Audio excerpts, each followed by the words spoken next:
ചിറകുള്ള ബസ് എന്ന കവിത രചിച്ചതാര്? ഉത്തരം വിഷ്ണുപ്രസാദ്. സൂചനകളിൽ നിന്ന് കവിയെ തിരിച്ചറിയോ? പാലക്കാട് ജില്ലയിലെ കുമരനെല്ലൂരിൽ ജനനം. തൂലികാനാമവും വീട്ടുപേരും ഒന്നാണ്. അക്കിത്തം അച്യുതൻ നമ്പൂതിരി. 2025 കേന്ദ്ര സാഹിത്യ അക്കാദമി ബാലസാഹിത്യ പുരസ്കാരം നേടിയ കൃതി പെൻഗ്വിനുകളുടെ വൻകരയിൽ രചിച്ചതാര്? ഉത്തരം ശ്രീജിത്ത് മുത്തേടത്ത്. സൈക്കിൾ ചവിട്ടാൻ എന്ന കവിത ആരുടേതാണ്? ഉത്തരം PP രാമചന്ദ്രൻ. കുളം പ്ലസ് പ്രാന്തത്തി ആരുടെ കവിതാ സമാഹാരമാണ്?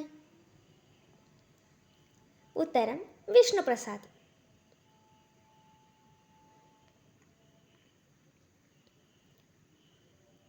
വയനാട് ജില്ലയിലെ അമ്പലവയലിൽ ജനനം. പൂക്കളുടെ ഭാഷ, നട്ടുച്ചകളുടെ പാട്ട് അഥവാ മീൻ പൊരിക്കുന്ന മണം. ഇവ കവിതാ സമാഹാരങ്ങൾ. കവിയാര്?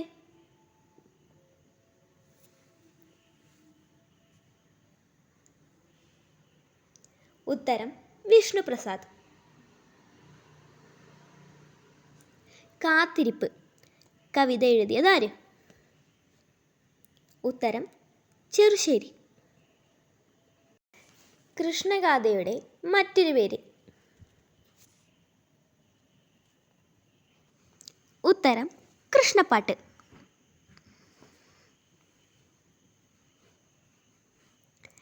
ചിറകുമുളച്ചു എന്ന പ്രയോഗം ഉൾപ്പെടുത്തി വാക്യം നിർമ്മിക്കൂ.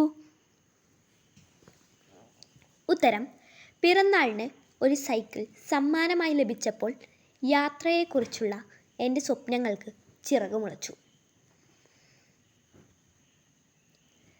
പരീക്ഷയിൽ മികച്ച ഗ്രേഡ് ലഭിച്ചപ്പോൾ എൻ്റെ സ്വപ്നങ്ങൾക്ക് ചിറകുമുളച്ചു.